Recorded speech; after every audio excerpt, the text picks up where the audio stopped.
வர வர ஞாபகம் மறதி கொஞ்சம் அதிகமாகிட்டே இருக்குது. நேற்று மார்னிங் காய வச்சது மறந்துட்டேன். இன்றைக்கி ஈவினிங் தான் போய் அழுனே. ஒரு நைட் ஃபுல்லாக மாடியில் கிடந்து காலையிலலாம் முடியலைன்னு படுத்து கிடந்துச்சு. ஈவினிங் வந்து எனக்கு ஹெல்ப் பண்ணுறாங்களாம்மா. சரி ஹெல்ப் பண்ணிட்டாங்கன்னு சொன்னேன். அவங்களும் ஹெல்ப் பண்ணி விளையாட்டு ஜாமான் எல்லாத்தையும் அவன் தான் கீழே கொட்டி விட்டான். நான் எடுத்துக்கிட்டு இருந்தேன். நான் வந்து எடுக்கிறேம்மான்னு சொல்லி எடுத்துக்கிட்டு என்னை அவ்வளோ பேச்சு, ஏன் உங்களால் ஒரு விளையாட்டு ஜாமான் எடுத்து வைக்க முடியாதா, என்னைய வேலை வாங்குறீங்க அப்படின்னு என்னையே திட்டிக்கிட்டு இருக்கு. பிரிவோம் சந்திப்போம். இந்த மூவி எனக்கு ரொம்ப பிடிக்கும். உங்களில் யாருக்கெல்லாம் இந்த மூவி பிடிக்கும், நீங்கள் பார்த்துருக்கீங்களா இல்லைன்னு கமெண்ட் பண்ணுங்கள்.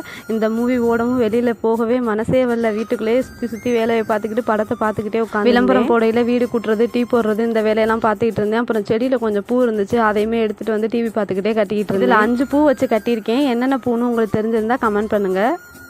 அடிக்கிற வெயிலுக்கு வாசலில் தண்ணி தெளித்தா தான் வீட்டுக்குள்ளே இருக்க முடியுது. அதனால் வாசலில் கொஞ்சம் தண்ணியும் தெளித்து விட்டுட்டேன். பாத்திரம் கொஞ்சம் விளக்க வேண்டியது இருந்துச்சு, அதையுமே விளக்கி நைட் சாப்பாட்டுக்கு சேமியா தான் பண்ணியிருந்தேன். இதில் வெங்காயம் மிளகா எதுவுமே சேர்க்க மாட்டேன். ஏன்னா பசங்க கொஞ்சம் காரமாக இருந்தால் சாப்பிட மாட்டாங்க.